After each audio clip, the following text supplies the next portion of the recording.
Powerful people make places powerful. Like how to represent a vector, like how we represent a vector, okay, that is representation of a vector, how we represent a vector. So representation of a vector, okay, how we represent a vector, okay, how we represent a vector, that is a very important thing. Let us understand this, how to represent a vector. Okay, so vectors are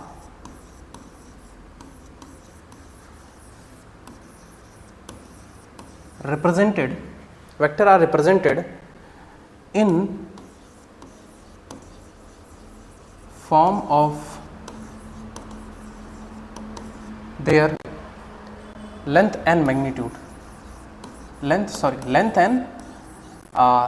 direction, okay, length and direction, not magnitude, because length is basically magnitude window. So length and direction. Sorry, writing is not that much good, I am sorry for that, but I will try to improve it.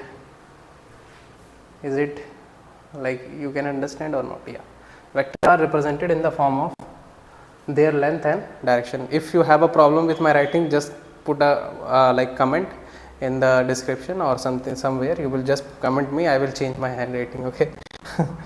So yeah, I'm telling, yeah, so vectors are represented in the form of their length and the direction. What does it mean? Let us understand its meaning, okay, its meaning. What is its meaning? Its meaning is very simple. Okay, suppose I have a vector, like take an example as force. Okay, force is, suppose I represented as F vector. Okay, force is my F vector. So F vector we will represent like this. We will write the vector here and we will put an arrow.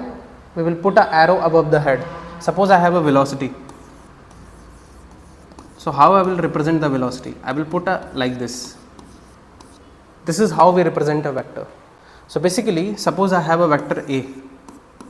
How will I represent? So I will draw like this. Oh, sorry. I will just, this is going to my vector A, where this thing, suppose this is my L1. So the length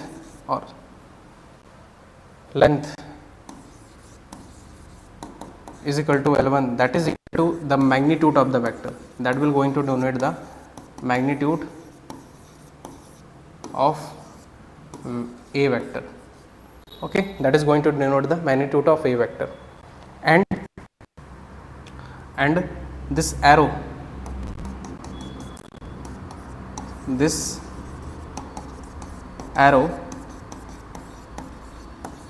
tells the direction.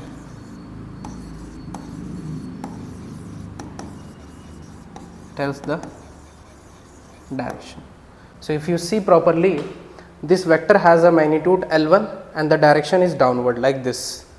Clear? It has a direction downward like this. So these are two information we are getting from a vector. Clear? Anyone have a doubt till now here? I hope no doubt will be there. So let us see one more thing.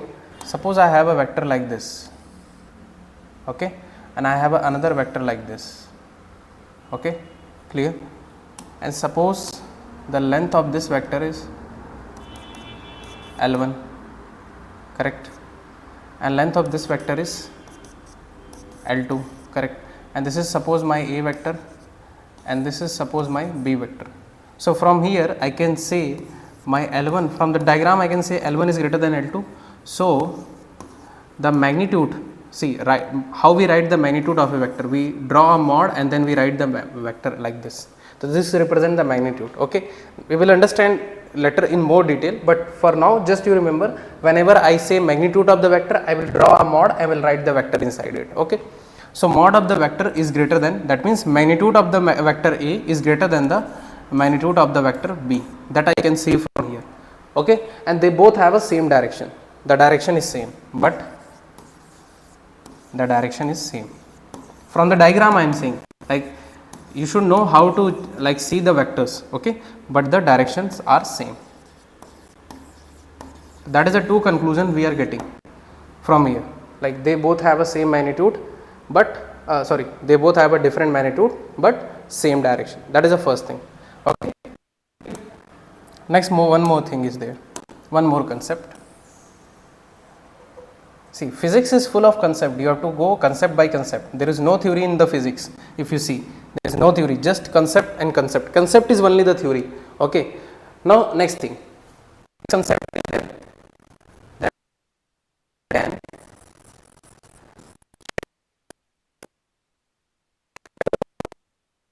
any vector parallelly. That means, suppose I have a vector. Okay, this is my vector A. I am saying I can parallelly shift this vector anywhere. Like what does mean? Like I can draw this vector like this also. See, this vector is here, na? I can shift this vector like this. I can shift this vector parallelly, like here, here. Okay, like here, here, anywhere. So I can draw it like this also. See, what if we, this is also a vector. So I have done the So I have done this is the parallel shift. Parallel shift means parallelly you have to shift the vector. So I have did the parallel shift. I shifted this vector parallelly. Okay, just I taken this vector and I shifted it here. Okay, first I shifted like this, then I shifted here. So this is the parallel shift. Okay, so there is no change in the angle is remaining. So this is called as a parallel shift. This is called as a parallel shift. So we can do the parallel shift of the vector without any issue. There is no issue.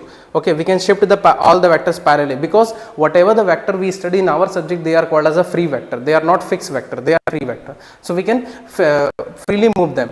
But don't do this. Okay, please don't do this. Don't do this. Some student, okay sir, it is like this, so we can rotate like this also. This is also a parallel shift. No, it is not a parallel, because you have changed the angle from the horizontal, na. See, sorry. You have changed the angle, na. How sir? How the angle is changed? See.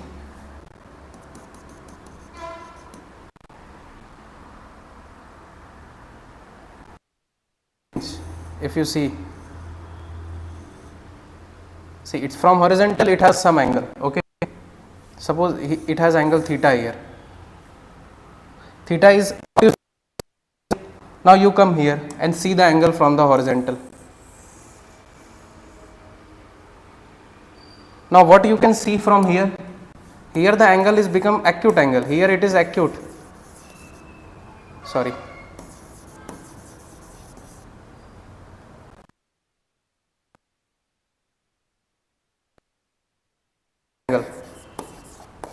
Okay, this is theta 1 and this is theta 2. So theta 1 is not equal to theta 2. In parallel shift, the angle will not change. Here the angle is same if you calculate. This is not allowed. This is not allowed. Okay, you cannot shift like this. Remember this. You cannot shift like this. So you can do the parallel shift, but you cannot do this type of shift. This type of shift is not allowed. Clear? Any doubt? Okay.